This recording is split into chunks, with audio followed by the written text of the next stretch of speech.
All right, you ready to roll? I am. Fuck yeah. Welcome back, Edie. Testing 1 2. It's working? Yes, sir. Oh, okay, yeah, cool. Yeah. Just to make sure you don't go like that. I'll try. My hands are going to be here the whole time. Fuck yeah, man. The whole time. But good to be back, though. Yeah, it's been a minute. Yeah. I mean, the last time you were on, this was November. This was pre-trip back home to Africa. Yeah, it was. Because I went to Mali November 18th or 19th. Sometime then. And I feel like I came here like either the week before. It was the week before, yeah. Or like a couple weeks before. But yeah. Fuck yeah. Time flies. Let's get into that, man. Because you were gone for a while. Yeah. It wasn't as long as I wish it could have been. But yeah, I was there for 3 weeks. It was good. Damn. Yeah. How long would you have liked to have gone? Definitely like when it was time to come back, I wish I was there for at least twice the amount, just because like after not being there for so long, it was just like there was a lot of people to see, and that was most of like the trip. Just like saw people. Either we went to see people or people came to see us. Yeah, hard to push everything into 3 weeks when I can imagine. You were gone for 18 years. Exactly. Yeah. That's a long time. It was a long ass time, bro. So I left when I was 12. Yeah, when I was 12. Went back when I was 31. So what is that feeling like to like when your plane hit the ground, Yeah. Oh man, like when the plane hit the ground, it was almost like it wasn't like registering, just because like it's so weird. I dreamt about going for so long. Like when we first moved here, I would like, when I was still young, I would always have like dreams of just being back in Africa or visiting in Africa. And they always felt so real. Damn. But then I would just wake up. And it's funny, those type of dreams that you have, and in the dream, you're like, nah, this is not a dream. This is real. I don't know if you ever have those. I haven't had one in a while, but I also smoke a lot of weed. So that kind of kills my dreams. Bro, but like I have those kind of dreams a lot where it's like I'm in it. And like I literally would tell myself that this is not a dream. Like this time it's real, but it was a dream. Almost. There's a word for it. Oh man. There's a word for being in your dream and you have control. Fuck, what's it called? Lucid dreaming? Lucid dreaming, yeah. Yeah. So kind of like that?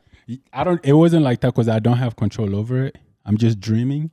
But like it just feels so real. Yeah. That like I'm wishing, I feel like I'm just like wishing that it's not a dream. So I'm trying to convince myself that it's not a dream. Okay. I'm like, nah, this is not a dream. Damn. But it is a dream. Yeah. But long story short, like I'm saying that you asked like how it felt when a plane landed. Like, I don't know. It like when the plane landed, it was just like, damn.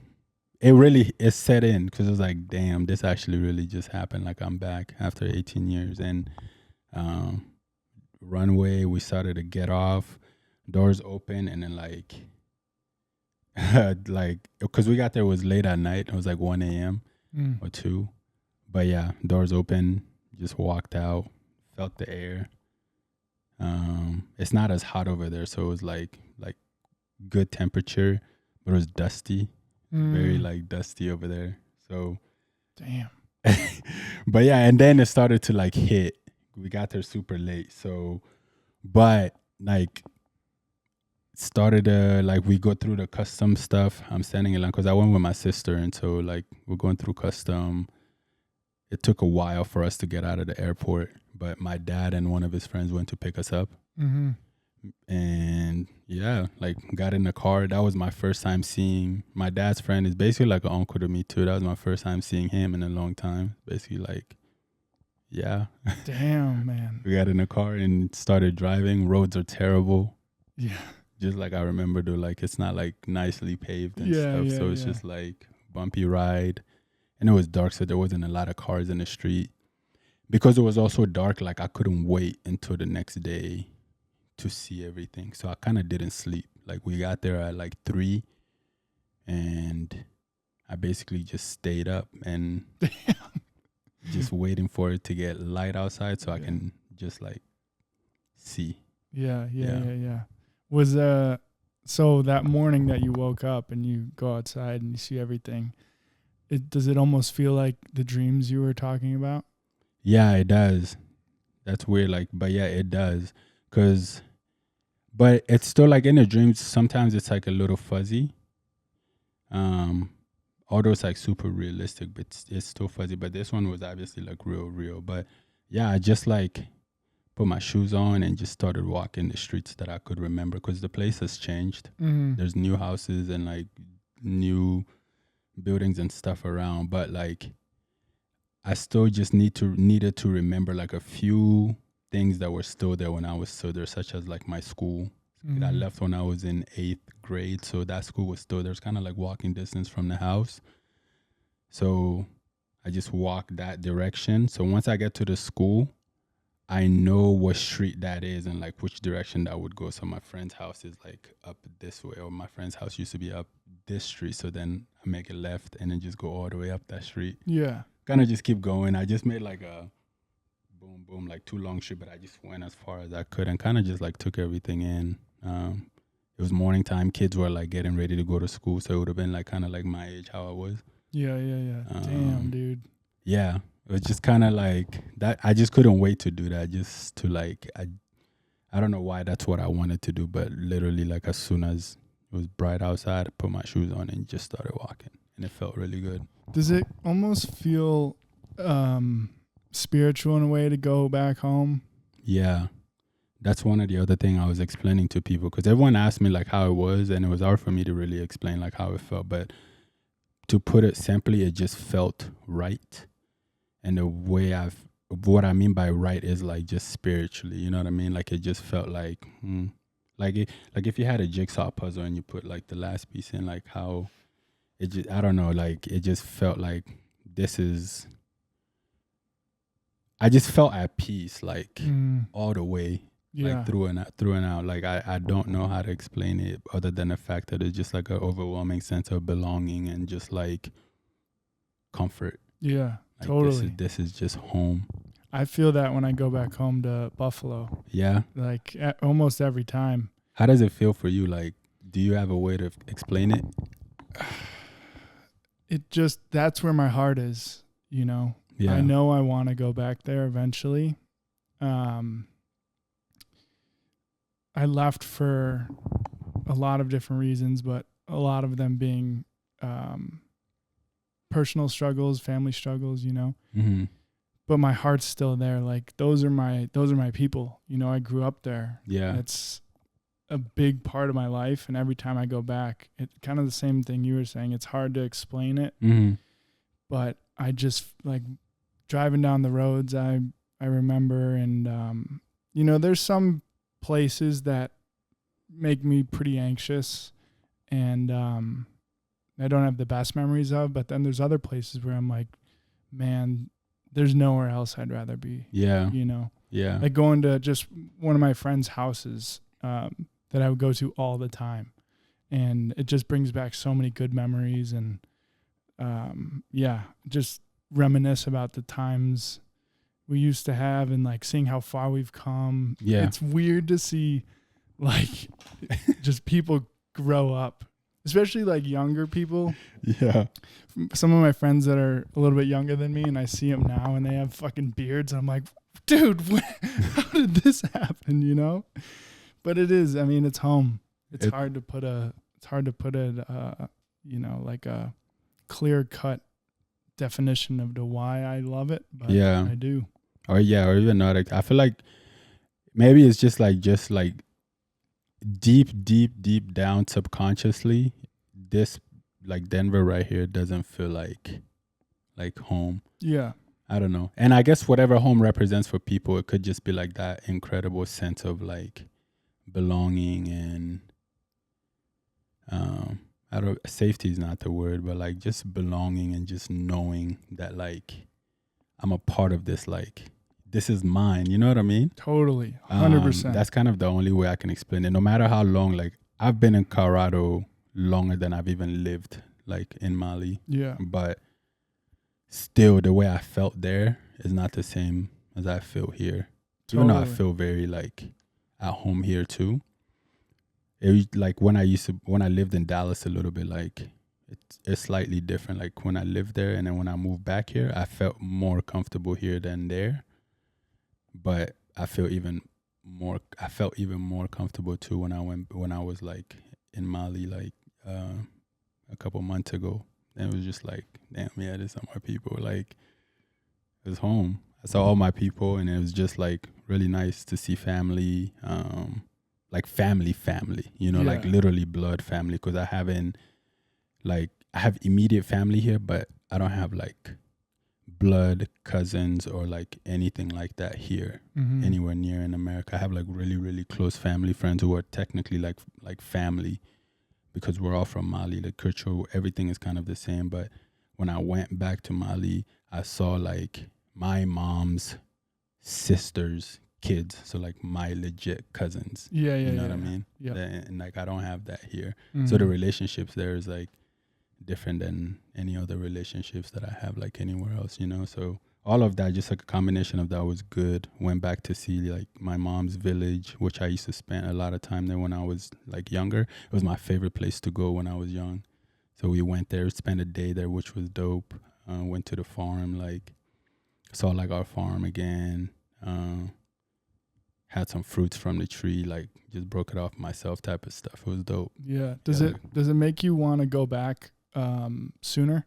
Yeah, for sure. Yeah. And more often. Like after when I was there, I was like, yeah, I'm never going to go as long without coming here. Like I want to go back like at least once a year. Got you. Okay. Yeah. Like that's huge. Very, very often. Yeah. So, and also it made me also think about long term, like wanting to have like property there and different stuff. I have land there, but like I bought it a long time ago and I never even thought about doing anything with it. But going back there, it was my first time seeing it. When I got there, it was a pretty big space. And I was like, oh, damn, okay. I definitely want to do something like with this space here. Seeing the farm too was like our family farm. It's like, yeah, I definitely want. It just made me just start thinking about all of the different ways to build back over there. You know? Like I'm building here. Like all my focus has just been here, trying to build here. But then now it's like, oh shit, yeah. I also have like this other place that I also need to like build. I think about the same thing with Buffalo, man. You know? And I've been thinking about it more often. Yeah. Just because, you know, obviously I'm trying to build here as well. But something in my heart just always pulls me back to Buffalo and makes me want to, like, I don't want to lose focus of why I started everything. And I want to be able to help my community in Buffalo. Yeah. Because that means everything to me. Yeah. You know, like, I love Denver. Don't get me wrong. My people are in Buffalo, you know, and I want to make sure that I have some goals that are still there, in some sense of like just remembering where my roots are. Yeah. And because I think that's the most fulfilling endeavor for me, is to make some sort of impact in my hometown. Yeah. You know? Yeah, you will. I hope so, man. You definitely will. So when you go back, do you think, since this time you went for 3 weeks, do you think next time you'll probably go for a little longer? Yeah, next time I'll definitely go for a little longer. And 3 weeks now too was like a pretty good, it was a nice window, because I'm not like fully set up here to be able to just be away for too long of a time without like money coming in. Yeah. Because like, it's not like I don't have like a W-2 where I can just take my vacation time and then go no matter what. That time that I'm there, I'm getting money. Like right now, like if I'm not here, like foot on the ground, I'm not really generating. But also like the whole time I'm over there too, I'm also just spending. So that was like a big reason why. But hopefully, like as I continue to do well and like just set myself up better, I think I'll be able to spend more time over there. But also too, because it was my first time going back in so long, like also didn't want to like stay there for so long or book a trip that's so long and I know what I'm like walking back into. You know what I mean? Like, what if like I got there and then like by week 1 I was just like, fuck this shit. You're like, over it. Let me get back, you know? Yeah, and then I still had like 6 more weeks to go. That could have been miserable. I just felt that no matter what, if it was three weeks, like if I hated it, at least I just gotta go 3 weeks and then I'll come back. But I feel that. I didn't. That side of it was like very little. I like maybe like I wasn't really expecting it to go bad, but that was another reason too. So if I go back, ideally, I think I would be there for like again like 4 to 5 weeks, and just come back, or plan for 4 to 5 weeks. When I'm there and it's like, damn, I want to stay more, then I'll stay longer. So I still get the feeling sometimes when I go back to Buffalo, and sometimes after like 3 days, I'm over it. Really? I'm ready to come back to Denver. And I can see that. It's also just because, like you mentioned, I know that when I take time off, like I'm not making money, and I'm spending, you know, so I'm losing a lot more. But when I'm here, I'm a big, I need my routine. Yeah. My routine is everything for me. Yeah. So when I come back here, it takes me like 2 or 3 days to get back in a routine. And then I'm like, all right, I'm good. I'm ready. You know, that's so true, dude. That was one of the things I guess I didn't mention, that is like the routine portion. And also everything was just also just different. Like the infrastructure, like everything is different, bro. Like I was saying, the roads, like the vehicles, like everything is different. It's like a major downgrade from what I'm used to, you know? Yeah. And then like just like little things that you overlook here. It didn't make me want to come, like it's like, damn, but like I also couldn't wait to get back to that too. Like just make you grateful. It made me grateful for them, you know, like just my bed. Again, like it's so dusty over there, just because like over here, like all of the streets are like for the most part paved. Over there, it's kind of like the opposite. Almost none of the streets are paved, so it's more like dirt road almost. Like if you went off-roading, how dusty like it could be is sometimes how it is. So like you could be in a house like and you sweep today, by the end of the day like it would already be like dusty kind of. So that was like a little annoying to me. There was also a lot of power outage. Like a lot of power outage. I think we were only getting power like every single day the power would go out, and it's out longer than you have it. So like, cause like they were rotating, and so we maybe have power for like 4 or 5 hours. Damn. And then it'll go back out again. So when the power's out, everyone's just trying to like charge their phones, charge like their laptop and shit before it goes back out. That type of stuff, you know. So that's gnarly. Just stay in the dark.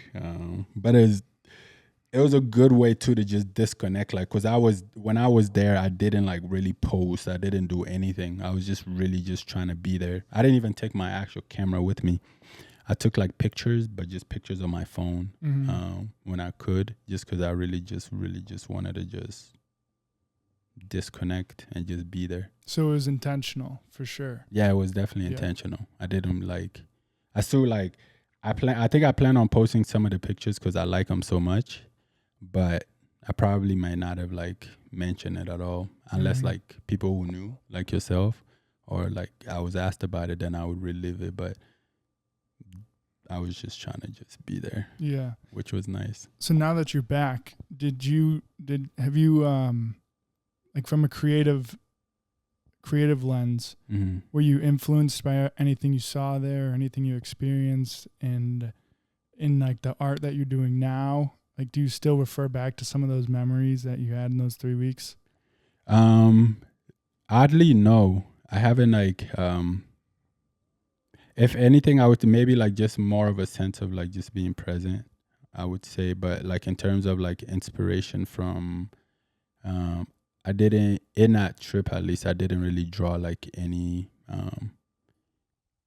inspiration from like my environment there with like clothing or with anything. But it could also just be because when I went, the things that I'm working on right now were already started.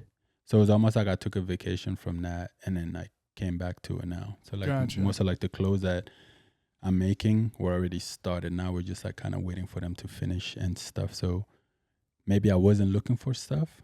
It's kind Gotcha. of just there.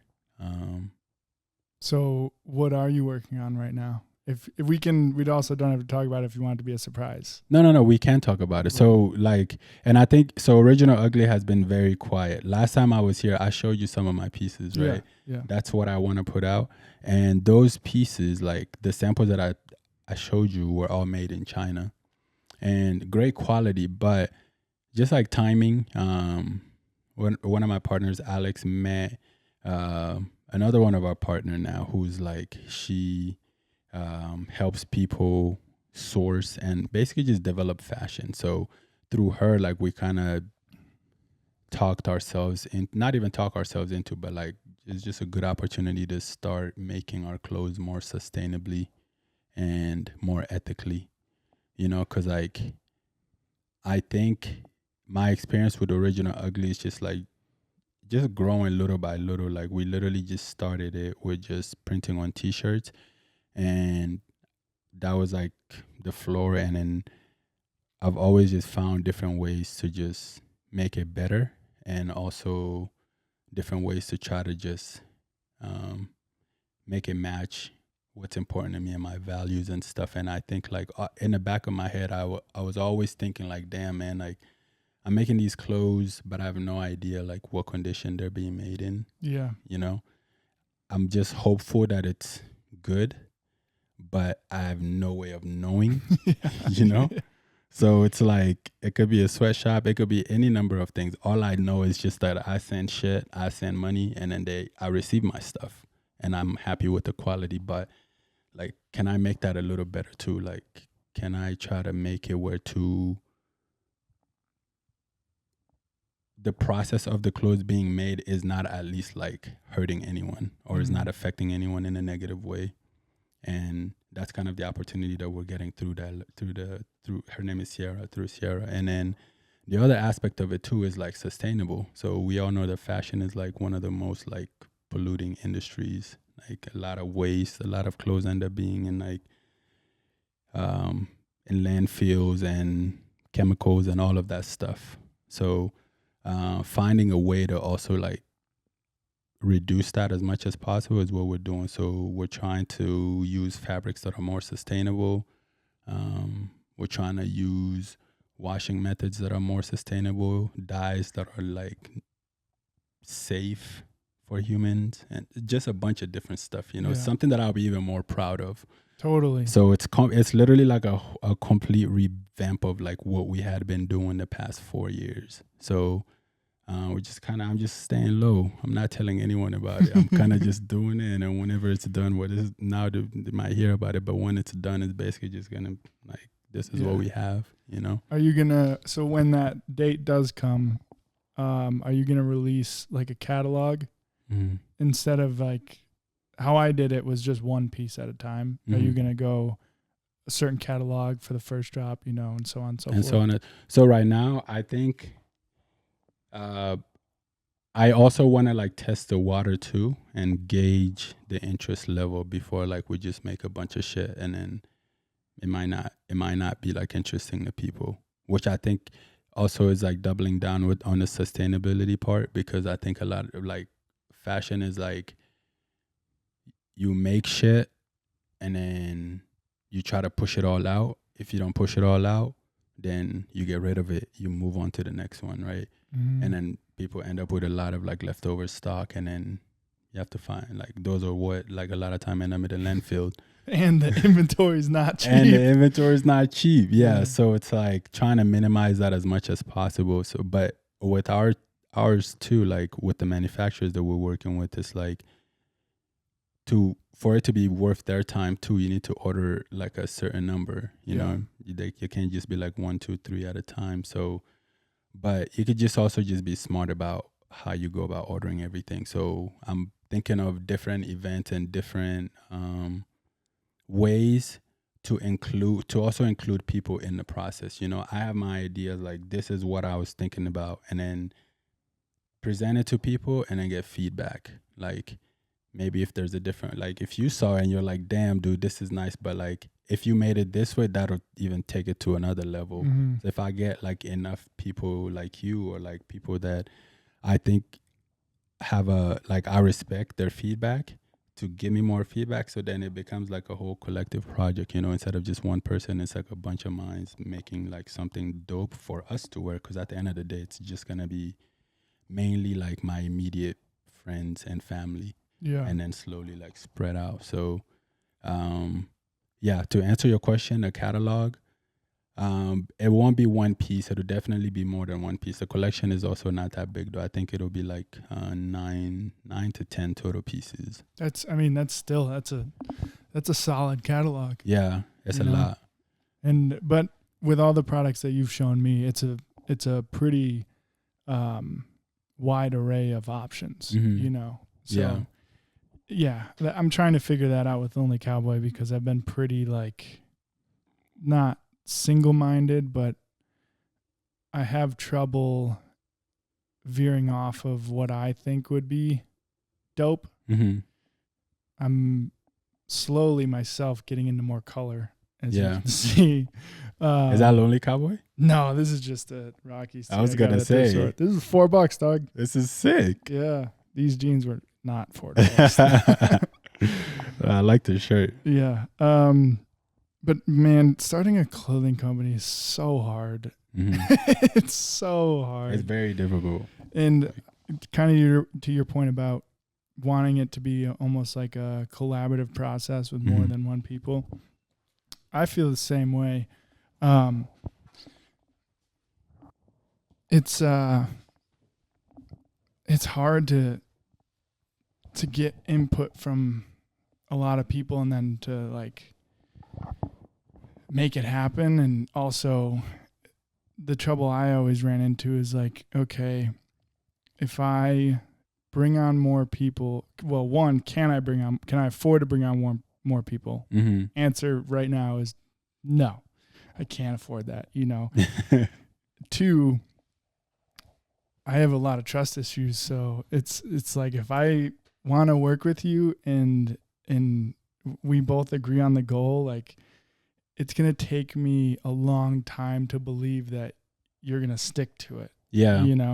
Because at some point it's going to get hard. Yeah. It's inevitable. Finding people that can push through those hard times is really, really tough. Yeah, bro. Or even also finding those people that'll just put the best interest of the brand, like, and make that the most important is also hard. Because no matter what, at the end of the day, it's like your creation. Nobody's going to care for it as much as you would, and nobody's going to act as selflessly, right? Selflessly as you would, in terms of like decision making and all of the things for it. Because at the end of the day, like, you just want to see this thing like take off and do well and do all of that stuff. And then, so it's hard, bro. It's really hard. But there's ways though to work with people, even if you can't afford them. There's different ways that, obviously, like right now, it'll just be with like different shares and stuff of your brand or your company and stuff, and you guys can figure out how you would go about that. But yeah, even that's also all tricky, because those are all things that I'm like really learning from too, because I definitely there was it's not just me. There's been like other people involved in it at different parts of of our growth, and like everyone is still not around. And obviously, like, it just gets to a point where it doesn't work out for everyone. But even when you get to that point too, like, trying to find a way to go your separate ways is like it's not like easy, because I don't know, people just feel like they did a lot. Yeah. And I know exactly what you're saying. And it's like, bro, I know you did a lot, but it's like, we still got to look at where we're at, Yeah. Like, you can't bet on a future that's not here yet, type of, like, that so exact conversation, like, that I've had is like, yo, I was here, like, I did all of this stuff, and like, like, granted, we don't really have like a lot of money or this much money right now, I feel like the stuff that I did is eventually gonna pay dividend down the road, and I'm not gonna be here anymore to like take advantage of like reap those benefits. And it's like no, like bro, I completely understand, but at the end of the day, like there's no guarantee that we will get to that point. Mm-hmm. You know what I mean? Like for example, inventory, right? Let's say that you and I make a collection together, and you came up with some ideas for me, and then like we ordered like 50 shirts, right? And then we sold a few of the shirts. Now I'm left with like 30 shirts still to sell. But then you're like, I really don't want to be a part of this anymore. Like, but I also want my cut, you know? Yeah, these designs are dope. They're going to sell well. But I'm exiting at a point where we only sold 20, and then I want you to sell the rest of the 30 by yourself. And then once it all sells, I want my part. And it's like, how does that math make sense? You know what I mean? Man. Like, I know you made them, but you're also just leaving me with these 30 that I have to figure out how to sell on my own. That's just like an example. It's not a real instance, but like to kind of paint what I'm trying to, like, I'm explaining, like, those things happen where it's like, well, I don't know. What if I could give you this, but what if I don't sell the 30, you know? It's a tricky life to be in control of a company. Yeah. And I mean, I'm trying to figure out a lot right now.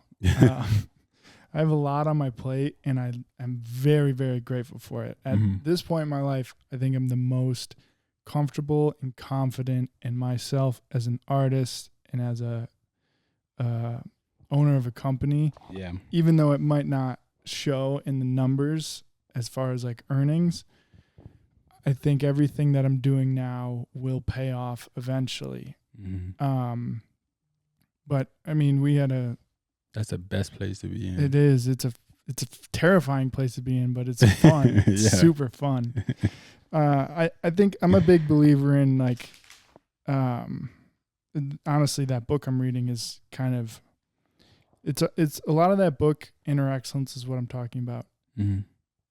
It's beliefs that I had, but they're wording it in ways that are way more digestible to my brain than what I was telling myself, you know? And I think a big part of who I want to become as an artist and things is like for people like you and, you know, other friends I have that are into business endeavors, whether that's fashion or, you know, what I think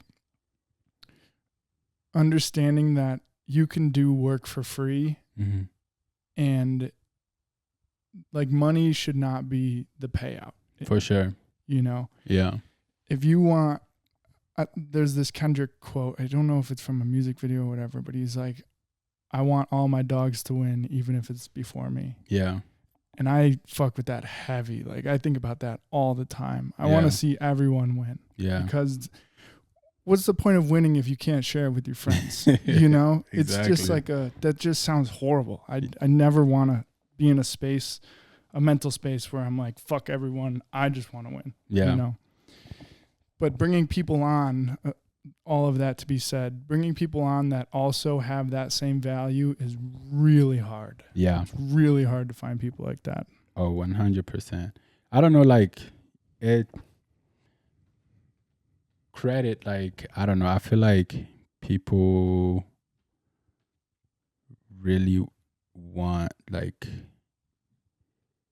it's more like it's a credit thing, right? It's like I yeah.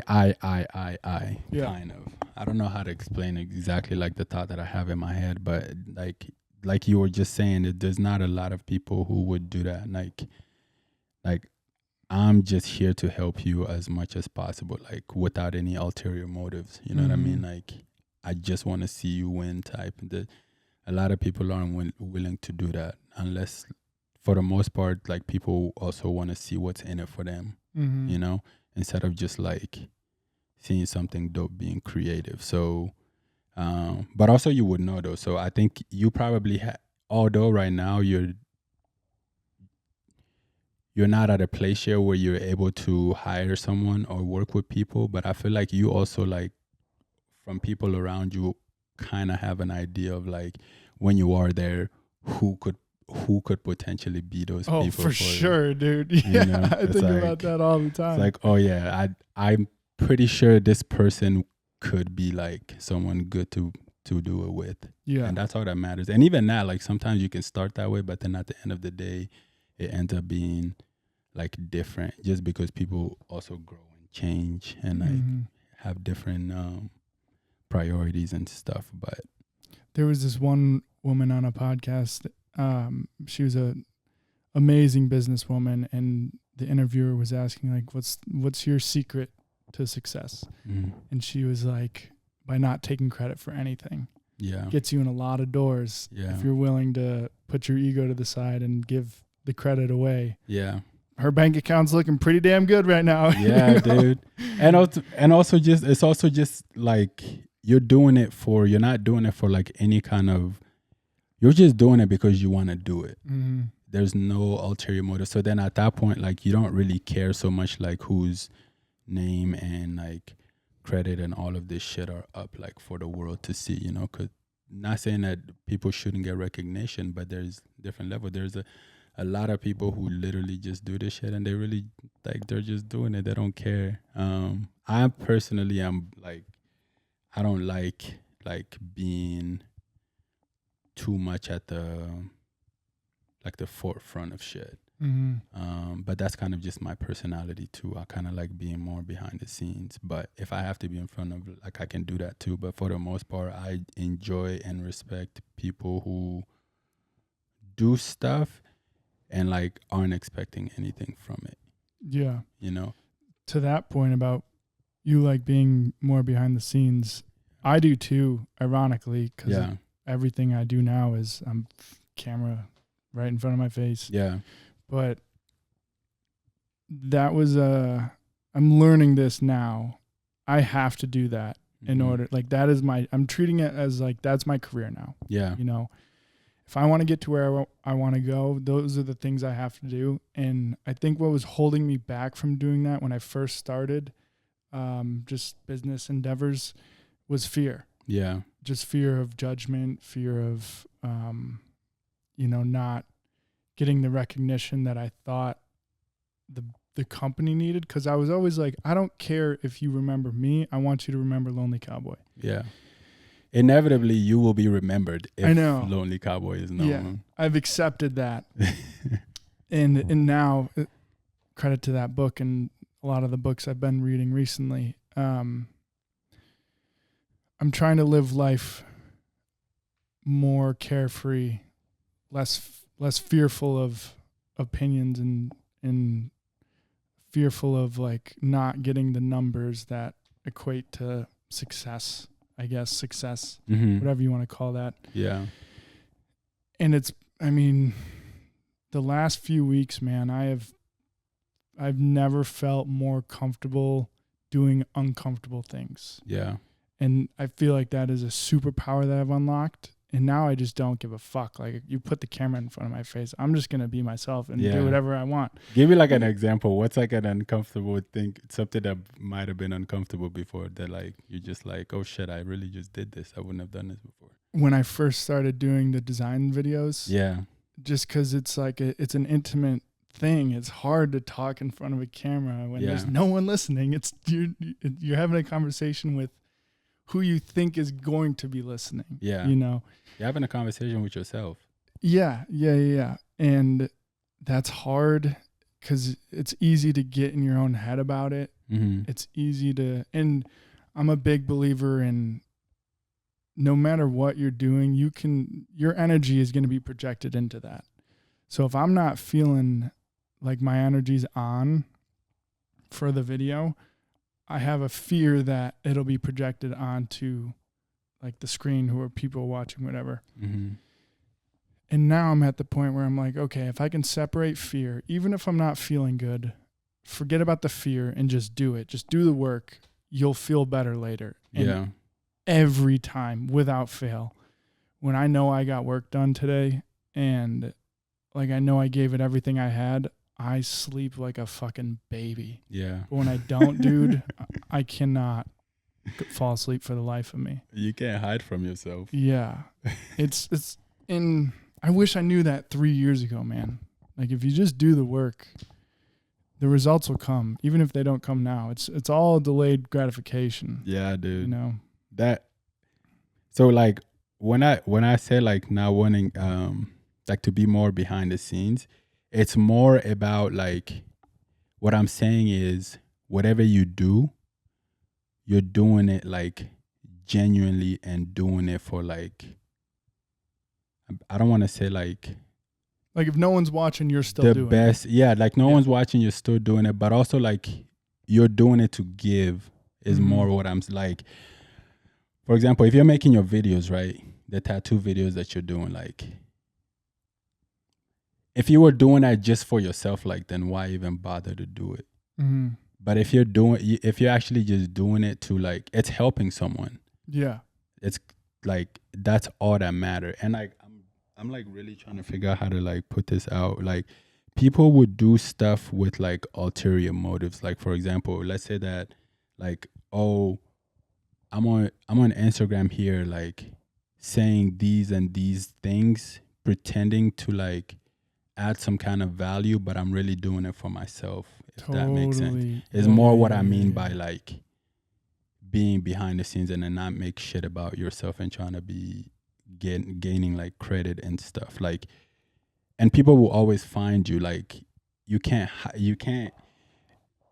fake that shit. You can fake it for so long, but then like at some point, either internally you die inside because the real you knows the fucking character that's being put out there for people, right? Like that shit is not sustainable. Eventually it'll catch up to you. And I feel like that happens to a lot of people who are like big or whatever, famous, like on like social medias and stuff, because they're really not, it's like it's a facade. It's a facade, and it's a character that's like big out there that's been fabricated and like became a Frankenstein. Meanwhile, the real you is like just behind, just like knowing that that's not. Some people are able to deal with it, but most of us are not built like that to deal with that, and it becomes like bad. So that's why, like from the get-go, if you're able to just like do something from a place of good, like whatever you're making, you mean good, and then it only needs to mean good to you. Fuck what anyone else thinks, you know what I mean? Like the tattoo videos that you're doing right now, as long as you feel good about it and you feel like this is nice, like I'm just putting it out there, that's so good, versus like just doing shit just to do shit, and or like do things with ulterior motives. Like people, that energy eventually is like people will see it and then people will pick up on it, and it's not genuine, and then it's not original. But if you're yourself, there's no way that it won't be original, because there's not two people out there like you. You know what I'm saying? Yeah. And now that I've done more, and like I keep referring to these books that I've been reading, but they truly have been changing my life. I'm trying, like you were saying, don't do it as much for yourself, do it for like the greater good. And there's this one quote that says, like, if you're an artist, hiding your art from the world is doing a disservice. Yeah. Because you never know who that, like whatever content piece you're making, whatever painting you're making, whatever tattoo you're making, whatever it is, whatever piece of clothing, you never know who that's helping. Yeah. Because it will help someone. For sure. And I think back to when I was younger, like what got me out of my ruts, and it was watching YouTube videos. Yeah. YouTubers that I loved, and they brought me out of a extremely dark place. Yeah. So if I am not doing that for someone else, then if I'm not like creating art thinking that like, hey, this might change one person's life. And if it changes one person's life, it was all worth it. Yeah. You know? No, 100%, dude. Like, even if it's not the art itself, the way, like your videos, for example, the way you're shooting a video, someone could also have something else that they do that's not even tattooing or whatever, but like they were inspired by how you made your video because you made it so carefree and so easy to just do and start. Yeah. Even that alone is helpful. Like, I'm talking about stuff like that, but that wouldn't happen if it's not genuine and if it's not like just like authentic, you know what I mean?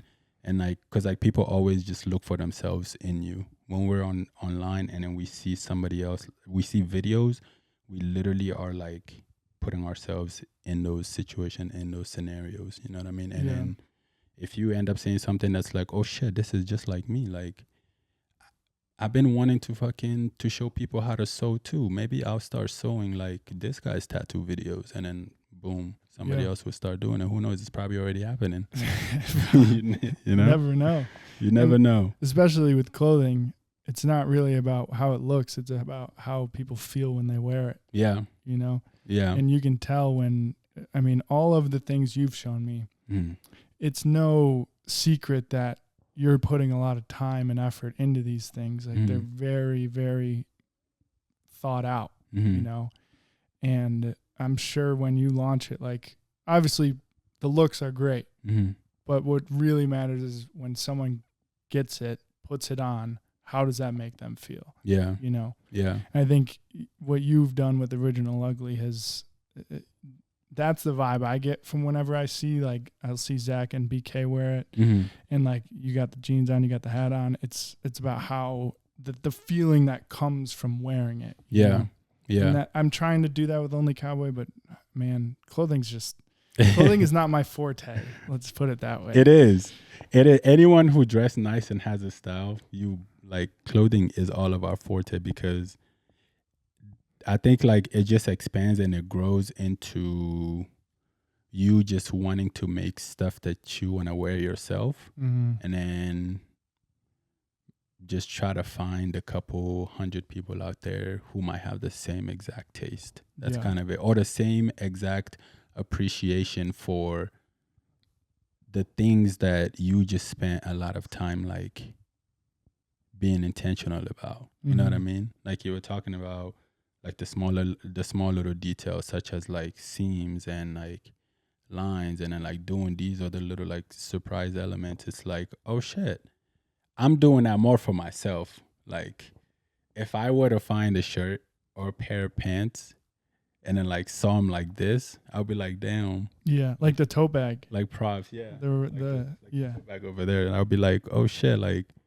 this is cool. Like this person actually really put some thoughts into this, and I can appreciate that. So then I'm kind of just trying to impress myself.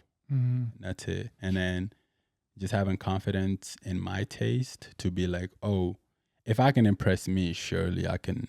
There's like a few people out there that I think would also be impressed with it, you know, because like us as human beings, like we're all different, but we're also very, very similar at the same time. So you just said you have the confidence in your taste. Yeah. So how do you find that? It doesn't just have to be your taste, but like what practices do you do, or like how have you gotten to the point of having confidence in yourself and in your taste? Because that's a hard fucking thing to do. Yeah, it's a very hard thing to do. To get to, you know. Obviously there's ebbs and flows, but you know. It'll, at the end of the day, like the space that you're at right now with just being very, very comfortable with who you are, like yourself, is kind of like, that's it for me. Is I've always been a little stubborn. I've always kind of just do things kind of my way, like my way or the highway, kind of. So I don't know. That part is hard to explain, honestly. But that really is, like, in my opinion, the trick to making things and being a good artist. Because like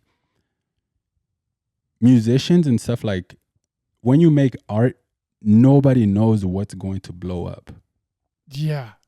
Like no one knows. I hear a lot of musicians say their number one hits were almost thrown out. Yeah. It's crazy. It's like nobody knows, you know what I mean? Like this shit is just kind of, it's unknown. You can't control it. So I feel like a lot of good art and a lot of good things we don't ever even get to experience or see because the people making them were making them with like everyone in mind. First of all, think about it. Like you can't even make something that will check the box for everybody. It's impossible. It's impossible. So then now you're left with just the one thing that's possible is checking your own box. That's just like, I don't know, that concept makes so much sense to me, and it was like very easy to understand, where it's just like, but also just like everyday life too. I guess maybe like I always get compliments on my clothes, and like not even before Original Ugly, but like just like the way I dress and stuff. I've gotten enough compliments like where I was just like, oh, maybe I do dress nice. And like the way I wear clothes and dress shit is literally just going to the thrift store and buying stuff. I don't like spend money on expensive clothes and stuff. I just like go and then find things that I like and then try to piece them together. And more times than not, when I go outside, I get a compliment like, oh, I like your outfit, or I like this, I like that. So just over time, maybe it's just compounded to the point where I'm just like, I know how I can dress. Like, yeah. So because I feel like I know I can dress, then I'm making clothes that I want to make for myself. Then it should be good, kind of. I don't know. So what about the mental aspect of it? Because as I'm getting more intentional with the work I'm doing and really with this podcast, I keep thinking back to like, okay, don't forget that the things you watched when you were younger helped you out of a hard thing, a hard time. And for from this podcast, I want people to, I want it to help people. And a big part of my life is mental health, and a big part of the goals I have are to further mental health education. So I remember last podcast we talked about meditation. You know, what are some mental practices you do to keep your mind right? Because it's, you know, it's not an easy road to do what you're doing. Yeah. You're what, 4 years into Original Ugly? Yeah. That's a long fucking time. That's a long time. It's at a point of no return now. Same. I'm in the same boat. Right. You know? And then like I really like got rid of all of the options so that like I have no other options but to make this happen. But meditation is like honestly the biggest thing. And the reason why meditation I think is like so important is because like for me it just teaches awareness. Like your thoughts are everything. You know, the more you entertain it, the more it pulls you into the deep end. But one of the things I think sometimes I take for granted is my awareness to be on top of like the conversation I'm having with myself. To be able to control it. To be able to control it, or to be able to take it how I want to take it. So like life is hard, bro. It's not like you're going to go through, because you meditate, that you're not ever going to have like negative thoughts in your head. It's more like how long is the negative thought going to be there before you catch it? Kind of like a mosquito sitting on you and like it's biting you and like sucking your blood. Like how long would that go before you like kill it and make it stop? Kind of, you know what I mean? Like totally. And you can't, if you're not aware of it, you can't stop it. And then what I meant by pulling into the deep end is like if you think a negative thought, you're not aware of it, it's going to trigger another negative thought. Yeah. And then it just keeps going before you're in such a bad mood and you don't even know where it started or how it started it. Versus like when that shit first starts and you're able to just like, oh, now I see it. Then you can decide like right there to just like change it, or maybe you really just like lean into it and inspect and understand why that thought came up and then address it right away. You know, that's what that book has helped me do. Yeah, because thoughts will pop, bro. I say we think like 60,000 or some thousands of thoughts per day. Like it just comes. Like our minds are just like always racing. So it doesn't stop. You get so many of those thoughts, and then they pull you in different directions. So being able to like, a lot of them will go like without you noticing it, but the more you're on top of it, the more you're able to adjust things, the more you're able to adjust your views and your attitude on like life and be more grateful for the things that you have. You know what I mean? Like, I don't know. Be a better person for your friends and everything like that. Yeah. That's one thing that I've noticed with being sober. Mm-hmm. Sober from alcohol, I want to preface. And I haven't been, I mean, I've done stints in my life where I've gone sober from alcohol for long periods of time. Mm-hmm. This one feels different though, because I think I'm at a different point in my life, just with all the projects I'm working on. Mm-hmm. But I've noticed I have a way more clear mind, and it's making me a better person for the people around me. And Mm-hmm. I think that means more to me than drinking alcohol. Yeah. So now I think about drinking alcohol. It's like, okay, if I'm going to go have some drinks and have a good time, I'm not saying that's a bad thing. I know eventually I'm going to have some drinks again and enjoy and celebrate. Yeah. But like, if I'm doing that, I have to know that the result of me wanting to drink is I will become a worse person for the people around me. Yeah. And that fucking haunts me. Yeah. So I'm like, you're like weighing it. Like, yeah. The risk reward is not there for me. The scale is so tilted one way that it's like an easy decision. Yeah. So how was that though? So we should talk about that. When you decide, first of all, how did you even come to that decision? It's like, let me try not drinking. Like what triggered that? I've been pretty, I'm at a point in my life where like I'm ready to go. Like I'm ready to fucking put in the work. I'm ready to eliminate distractions. I just want to focus on what I can control, and not worry about the bullshit. It's like life's going to happen. It's going to get tough. What can I control? Yeah. And I went through a breakup that was pretty tough. I cared a lot about the person. I love the person a lot. Mm-hmm. And then I immediately went on a ski trip with my friends. This was planned like months out, so there was no canceling it. Yeah. Not that I would have, but like it was just, break up ski trip. Yeah. And on the ski trip, we had some drinks. I didn't drink too much. Previous to that, I had been drinking more. Just casually. Like I never really felt like I had a problem with it. It was more, I just did not like the way it made me feel.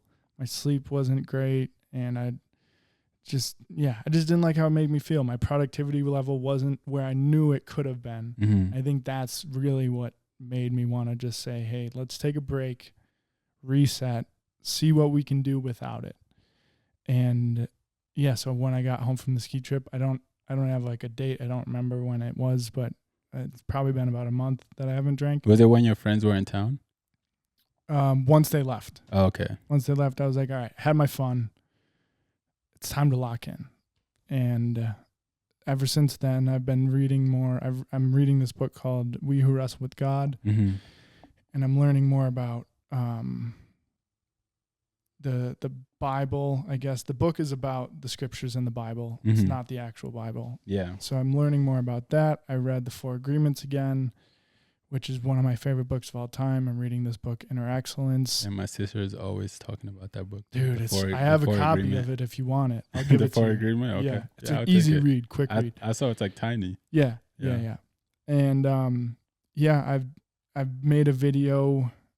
I think I missed 6 days in February. Wow. And as I think 7 now. I didn't do one yesterday.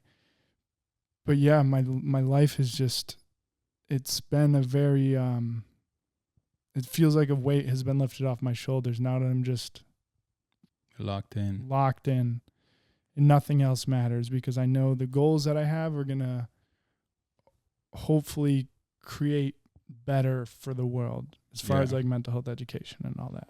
Can you share some of the goals or no?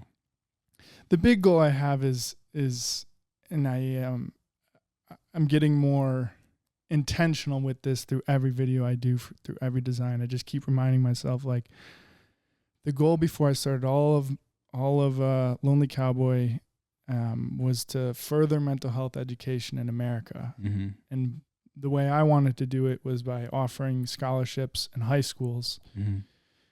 to students that are just interested in mental health education. Like, you don't need to be going to college after. There's no prerequisite. All I want to see in like the scholarship essay is like, why is mental health important to you? What do you think we can do as a society to propel mental health education forward? Mm-hmm. And then, obviously it'd be really hard to just give away one scholarship. I would love to give away a scholarship to every person that writes about it, but it's damn near impossible. Yeah. But that's the goal. I want to offer the scholarships in high schools. I want to do the first one back home. Yeah. I tried to do one a few years ago and no one applied, so I didn't offer it. Yeah. But yeah, that's the big goal. That's awesome. Yeah. So did you feel when you first stopped or started the like no alcohol journey, how was your, not so much your body, but your temptation? How was it like? It's hard. Were you feeling the tug? Yeah. Oh yeah. It gets easier. But I mean, I went through our company party without drinking. Wow. Which was tough.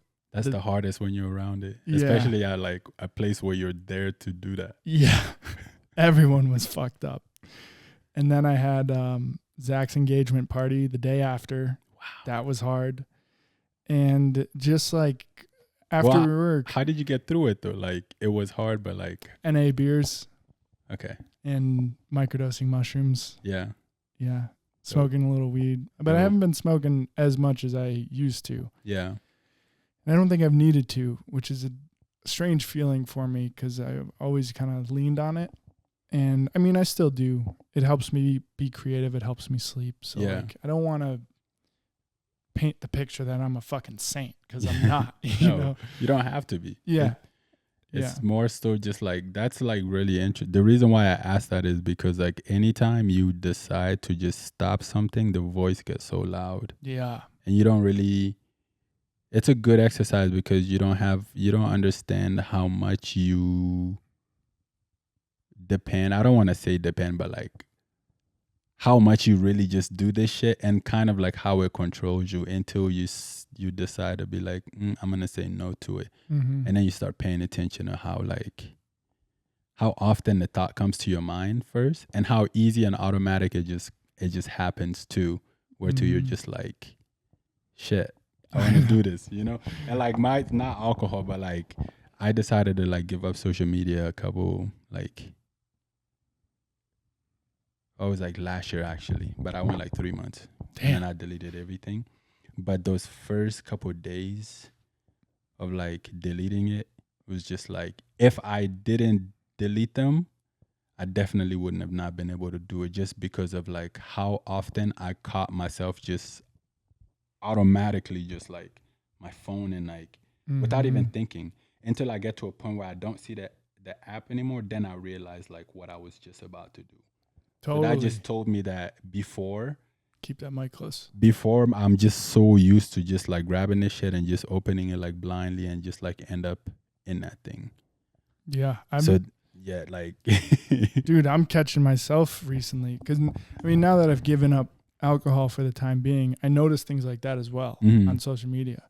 And now I'm trying to, whenever I'm doing that, I'm like, Kellen, you don't need to do this. Pick up your book. Whatever you're about to scroll on for 30 minutes, why don't you just read for 30 minutes? Yeah. You know, you'll gain way more. You'll feel way better about yourself. Yeah. So yeah, dude, social media is tough. Social media is very tough. It's very tough. But in that time too, I almost want to do it again. Yeah. Just because like the mind is crazy because you just end up leaving room to do something new. So when social media wasn't there anymore, I just found myself looking for a better way to use up that like space in my head. Yeah, man. And then like that time I ended up like meditating a lot more, like more regularly. I ended up reading a lot more regularly. I ended up like just doing like, I just found like more productive things to do with whatever space was then like left in my brain. Like once it finally sunk in that I wasn't going to use social media, I think then my brain just started to want to do something else to replace that Totally. want and need. And then I just chose to make those things like productive and helpful things. Yeah. You need to get rid of shit to make room for other shit. For other stuff. Yeah. And yeah.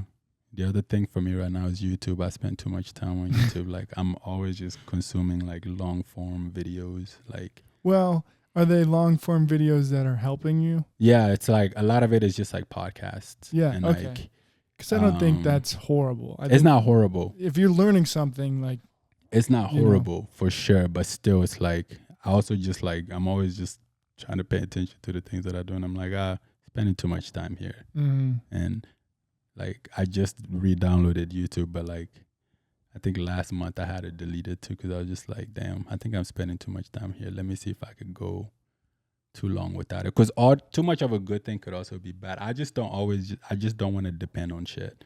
Gotcha. You know, find myself where to. It's just like, damn, I'm always just like listening to these. Like, it's good podcast, but it's like I'm also just putting too much time into it. Yeah, everything in moderation. Everything in moderation, yeah. Do you have any things you want to work on in the next, I don't know, month or a year as far as doing things that are good for your brain, I guess? Like any things you've been thinking about or whatever? Yeah, just continue to like, it's been a couple of weeks since I've meditated, but I want to remember when I was here last podcast, I was meditating every single day, first thing when I woke up. But when I went to Africa, like it threw off my routine. I haven't been able to get back to that. I meditate still a lot, but just not as like, just for sure it's happening today. So I want to get back to that. But also, or you say mentally, not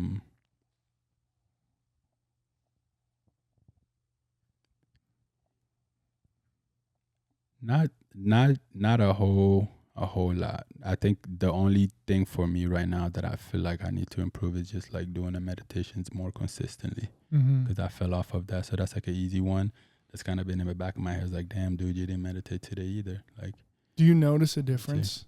I do. Yeah, I do, especially the last couple of weeks, because like with jobs too. So right now, like I don't have a full-time job. So most of my stuff is kind of just like gigs and like, or I had like contracts with people where it was like steady, but I don't have those contracts anymore. So now it's more like really just like go get it. And it's like, it's a little more stressful. Yeah. You know, I'm in the eye of the storm right now, and it's like tough. I get that, it's like the early days. But I'm like, it's a little stressful, but I'm also not like super phased by it either. It's kind of like, just like, I'll figure it out, but I just have no fucking clue how yet. It's a partially scary place to be, but it's also a partially amazing place to be. I know exactly what you're talking about. I feel like I'm in the heart of the storm all the time, you know? So how do you deal with that stress? Because like it can get, I mean, at least for me, I'm only speaking from my experiences. Yeah, it can get really hard. Yeah, it's really hard to keep going. Yeah. So how do you kind of navigate your thoughts into like keeping the bigger picture in mind, even when X, Y, and Z went the opposite way that you wanted it to, still keeping that vision like, okay, it's just a tiny little setback. The vision doesn't change. Yeah. It's really tough. It's like, it's a constant like battle and like just conversation with yourself, because you can't, at the end of the day, like your body and your mind, you always want like certainty and like safety for yourself. So, when you're not, like, for example, if I have a 9 to 5 and it's clear, I know, like, I don't even have to worry about like where the next stuff will come from. But when that's not there anymore, now it's like really in front of you, because it's like, well, you don't know where it's coming from. Yeah. So like, what are you gonna do? So the conversation comes up all the time. It's like, well, if you don't know, you better go like get a 9 to 5. You know what I mean?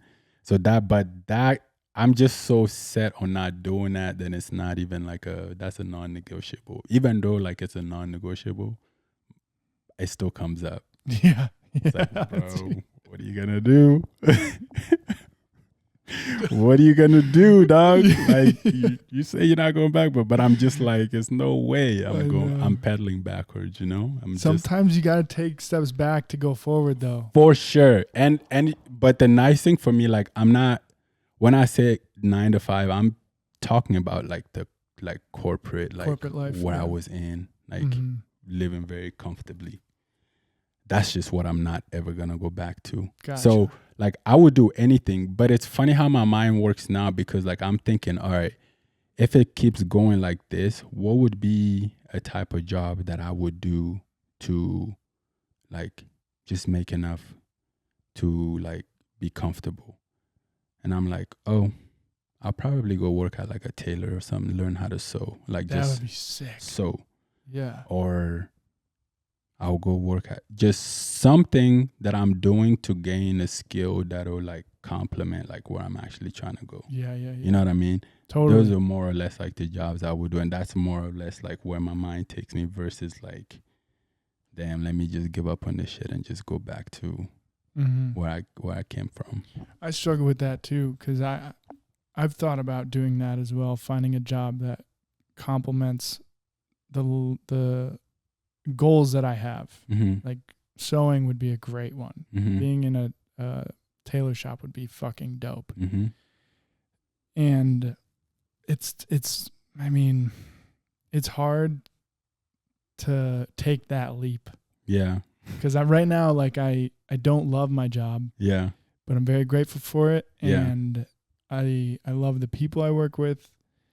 I love having that consistent paycheck, but I'm also not naive. I understand, like, if God forbid something were to happen to me tomorrow and I can't work that job, like, they ain't paying me. You know? Yeah. It's not a sustainable job. Yeah. They'll replace me in a fucking day. Yeah. You know? I might be your replacement. Hell yeah, man. Go do it. Fuck it. But that's the thing. Let's find another tall, lanky guy to come. It's hard to like put everything into a job where you know you can be replaced in a day. Yeah. You know. That's tough, dude. That's the same thoughts I used to like. That was one of the biggest motivating factors for me to leave my the jobs I left, because it was like I care a lot, honestly, dude. Like I'm learning a lot about myself. I think I'm like someone who's more I do well when like I'm serving like other people. Same. Or like when I feel like the thing that I'm doing is making a difference. So, and like in those other places, it was just like, bro, like this don't matter at all. It doesn't matter at all. And like not what I'm one doing. bit. Not one bit. Like, and also like, I don't know. And those conversations is just like, it started getting big and big and big. And I'm also just like, what I would say though is for you, if you already know that there are like, you would want to do something that's like more aligned with your bigger goal, you could just start exploring it. Like, see, because those also are not easy to find. It's not like if you, I know tomorrow I'm gonna find a tailor shop. Yeah, it would be dope to work for a tattoo shop or something like that. I don't know what all you have going for it. Like, yeah, well, the tattoo world is like the Wild West, man. It's very political and there's a lot of egos involved. So, that's a trick. Those are tricky waters to navigate. Yeah. But let's just say another like up and coming company, I would love to work for them, but I also know the struggles that an up and coming company go through. Yeah. So I know they probably can't pay me as much as I need to like work the same amount of hours I'm working at my job. So I have the other time to be doing tattoos and designs and Lonely Cowboy shit. It's just like you have to somehow balance making sure you're making enough to where you can spend time on your goals. Yeah. But also not spending too much time on that thing, because then it'll encapsulate your life. Then you forget about your goals. So I don't want that to happen. You said it so perfectly, dude. Yeah. That's really the game.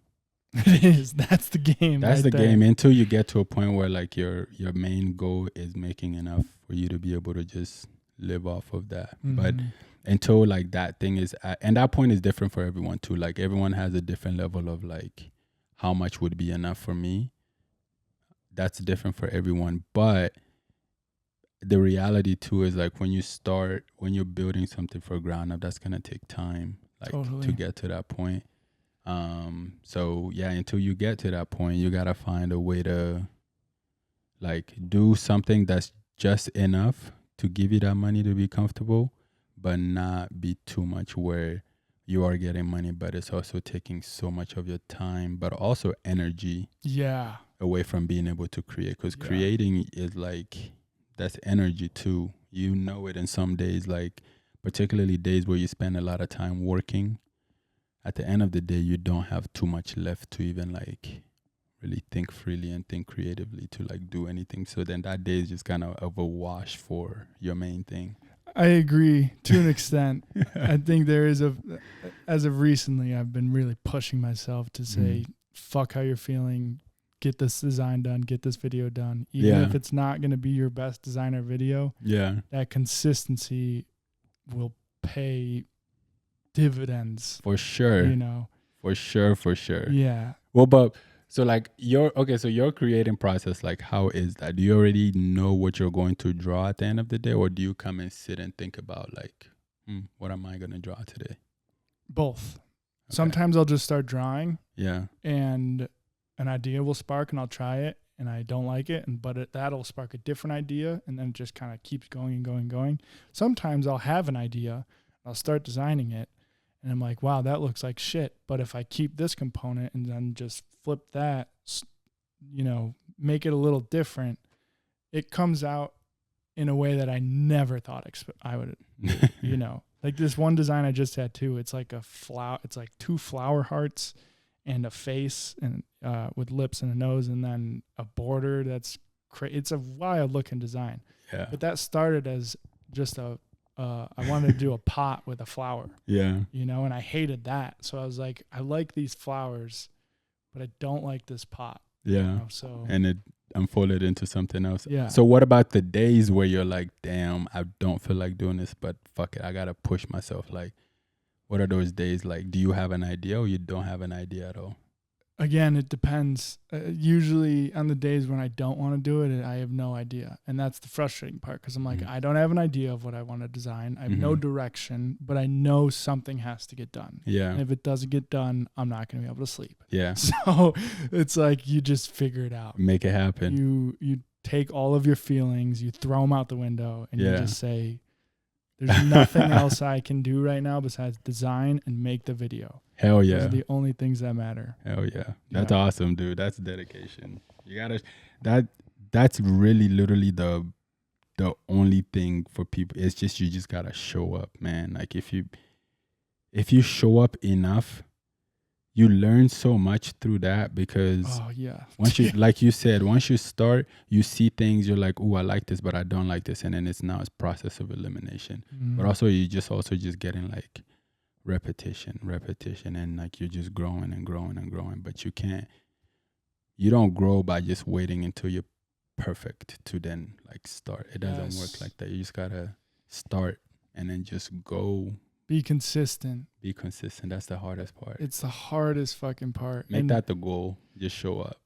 But yeah, and I've struggled with consistency with Lonely Cowboy for so long. And now that I'm like getting a taste of what consistency feels like, I don't ever want to go back. Yeah. But the only reason I was able to be consistent throughout these last, 3 months is because I've put a lot of time and effort into my mind. Yeah. I've really, really tried to keep my mind focused and aware. Like, the crazy thing about the books I've been reading and like leaning into my spirituality and my relationship with God is I feel alive. Like I feel awake. Yeah. I am fucking here, 10 toes down, ready for life. That's a good thing, bro. And yeah, that feeling, I've experienced glimpses of it, but nothing to the effect of right now. Yeah. Like I could not push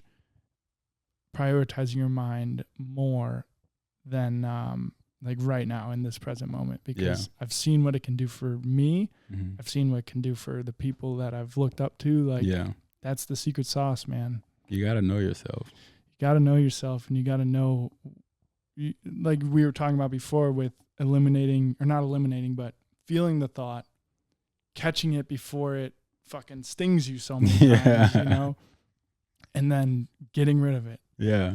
That's hard, but if you practice it, it will pay off for sure. Like that's literally also just a process of repetition. Like if you've never meditated and you sat down and like I've like, I don't know who explained this, but someone was saying that like people think meditation is to like just try to make yourself not think, or like just, that's not it. Mm-hmm. It's just try to be aware of it. Like you're just sitting there and then just watching them come and watching them go. That's it. It's like you're on a sailboat in the ocean. Yeah. Like you're just riding the waves. Observing. Yeah. And then try not to judge them. Like that's it. Like your thoughts will come to mind. Just watch your thoughts. Dude, that's the hardest thing I have with myself. Don't judge them. Is judging. Yeah. You know, it's hard. It's super hard. Damn, we've been at it for a minute. Hour and a half. We can start wrapping it up. But I actually want to ask you about that, huh? Yeah, let's do it. Not terribly long. We're at hour 22. Hold on, let me respond to this. But yeah, I was asking you, like, what do you mean? What do you mean by that? Like judging? Are you able to like touch on that more? Like explain it? Yeah. So I guess because I'm learning more about God and Jesus specifically, and like I said, I'm not reading the Bible right now. I do want to read it, but it's a hard read. Yeah. It's a very hard read. I'm reading a book about the Bible. So it's kind of breaking down things in a more digestible way. Also, a very tough book to read. There's a lot of big words, and some things just don't click, because it's like you got to read a page sometimes 4 times. Just to understand it. And I think the judgment comes from like, I don't want to let God down. Yeah. You know, and we all fuck up every day, and I think when I fuck up, I judge myself very harshly, because I'm like, fuck, I hope I'm not letting God down. But on the flip side of that, Christianity in a way is like, you can't judge yourself, and by not judging yourself, you're not judging others. Yeah. Because that's the gist that I've gotten so far, is like, you want to be confident in yourself enough to where you can project love in everything you do. Even if someone says, I hate you, Kellen, you say, I love you. You know, you want to be able to say that and mean it. Yeah. So that's the hardest thing is judging myself. Yeah. You know, that's so interesting too. And like, well, the reason too for the judgment, like, what does it mean to let God down? I don't know. It's a question I ask myself every day. So why do you feel like you're letting God down? I think it's in the moments when I know I can be better, and I am not better, you know. Do you have an example? Like drinking. Yeah. You know, there's a lot of times before I stop drinking, for the time being, I always want to preface, like, I'm sober right now. I know during times of celebration, I'm going to drink. Yeah. Because I want to be present and celebrate with my friends. Like at Zach's wedding, I'm going to fucking drink. Yeah. You know? But prior to that, there'd be times where I'm like, I know I should not have 3 margaritas after work, because I know I have work to do. I have to go make a video and design. Mm-hmm. And then I would just say like, no, like, fuck it. I'll just have a few drinks. And during those times, I think I'm letting God down, because I'm not fulfilling my potential. I'm putting myself before God. Mm-hmm. And that's a really hard pill to swallow for me. Yeah. Damn, that's now I'm seeing like the perspective. That's interesting, because then I was gonna say, like, I had a follow-up question to like when you were saying not wanting to, no, knowing that you shouldn't drink, but then saying that I would do it. But even now, you were saying that you shouldn't drink for yourself, but yeah, you're saying that it's more of like the potential, like what you think is. I see what you're saying now, though. I know. Yeah, like that makes sense. I know what I'm capable of. Yeah, and if I'm not doing everything I can to fulfill that, it weighs on me a lot. Yeah, but I'm not. That's healthy though. For sure. For that's sure. Like, it can get unhealthy though. That's gonna motivate you to choose to do the right thing more times than not. Yeah. But when I do slip up, yeah, I need to be better at not judging myself as much and just course correcting. Just being like letting it go, you know, hey, I had a drink. It's not the end of the fucking world. Yeah. Just course correct. You know, it might take a week, but you just gotta figure it out. Get back on the path. Yeah.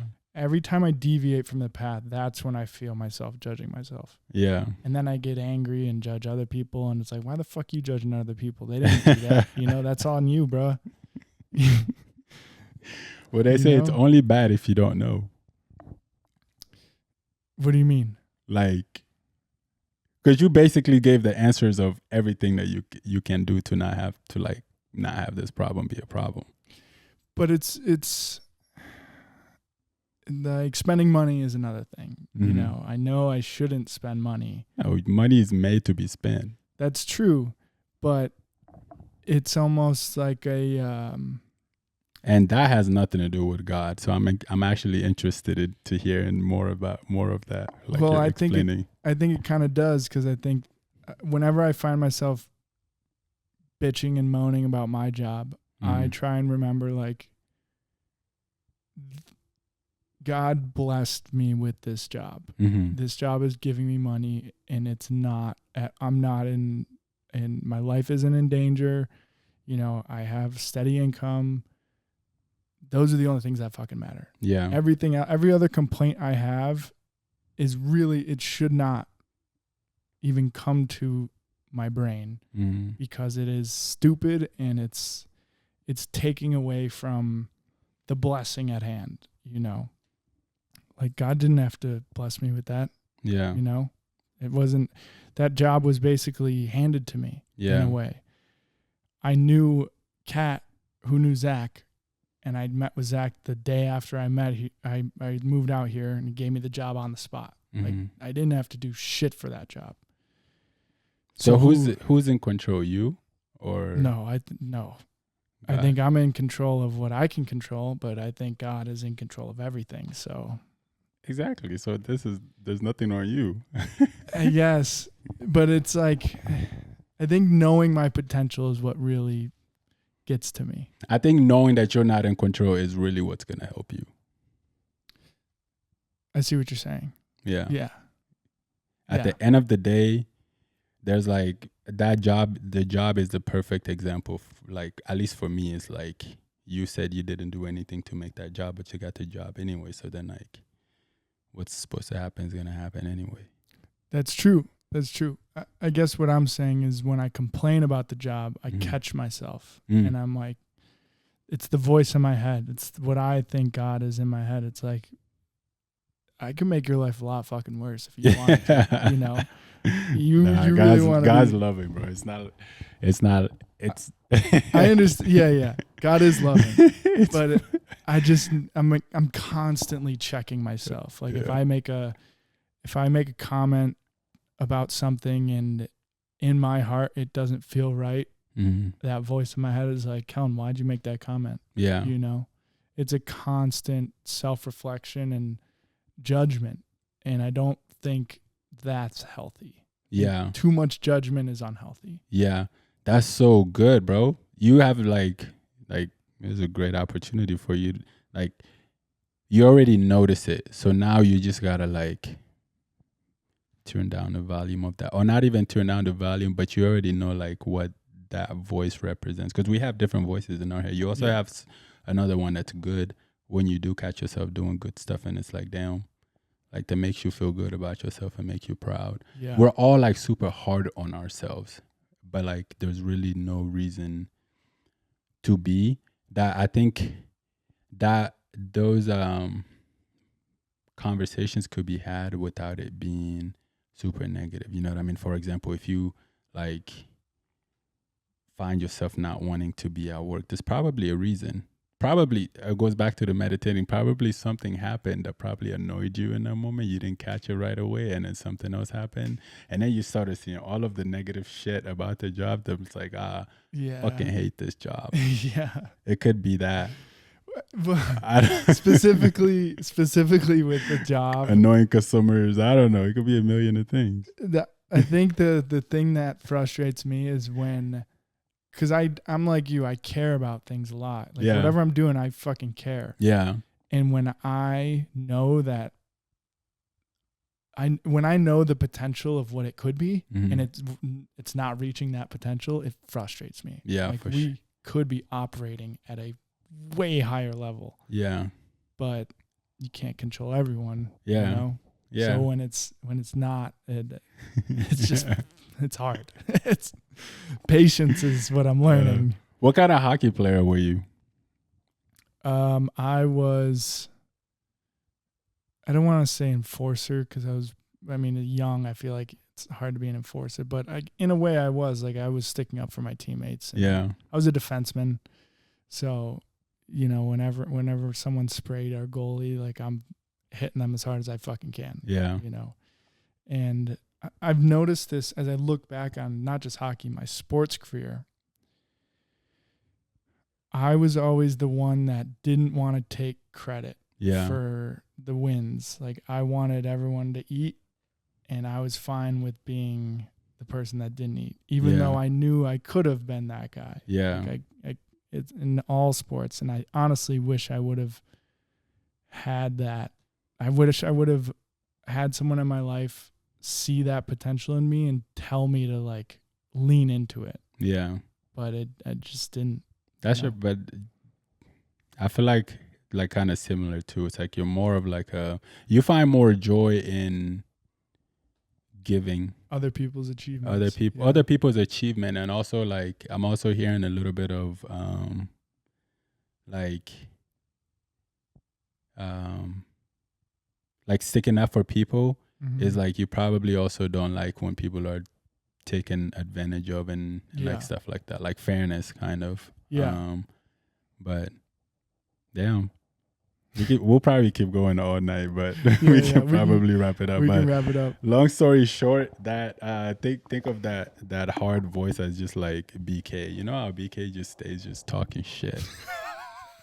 Yeah, bro, I know. And it's just BK.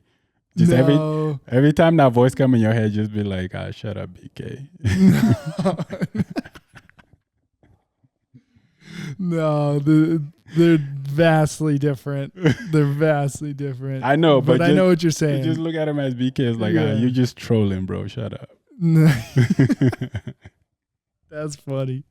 You're just trolling. That's funny. I'll probably watch It's funny. I know. I'm trying to remember like where I read a book that was on that really talked about dealing with, because they are like different.